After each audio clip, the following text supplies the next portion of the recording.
কুমিল্লার হোমনায় সাদেক মিয়া হত্যা মামলায় ৭ জনকে মৃত্যুদণ্ড ও ৭ জনকে যাবজ্জীবন কারাদণ্ড দিয়েছেন আদালত। খালাস দেওয়া হয়েছে একজনকে। একই সঙ্গে যাবজ্জীবন কারাদণ্ড প্রাপ্তদের প্রত্যেককে ৫০,০০০ টাকা জরিমানার আদেশ দেওয়া হয়েছে। কুমিল্লা প্রতিনিধি আশিকুর রহমান আশিকের পাঠানো তথ্যচিত্রে থাকছে বিস্তারিত।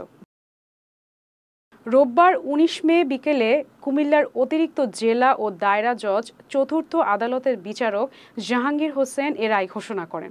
মামলার রাষ্ট্রপক্ষের এপিপি রেবেকা সুলতানা বিষয়টি নিশ্চিত করেছেন। ২০১৫ সালের ২৮ জুলাই পাওনা টাকা চাওয়াকে কেন্দ্র করে খুন হন হোমনা উপজেলার ছোট গানিয়ারচর এলাকার ব্যবসায়ী মোহাম্মদ সাদেক মিয়া।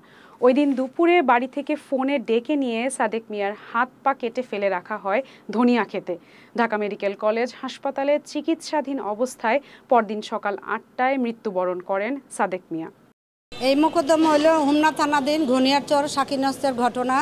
বিগত ২৮/৭/১৫ তারিখ দুপুর অনুমান 12:30টার সময় ৫,০০০ টাকা আসামিদের সাথে লেনদেনের বিরোধের কারণে এই আসামিরা তাকে ঘটনাস্থলে ডাইকা নিয়ে নৃশংসভাবে ধারালো অস্ত্র দ্বারা খুন করে এবং তার ডান পাটা বিচ্ছিন্ন করে দূরে ফেলায় দেয় এবং এই ভিকটিমকে নিয়ে সে ঢাকাতে মেডিকেলে ভর্তি করায়, ওইখানে চিকিৎসাধীন অবস্থায় মারা গেছে।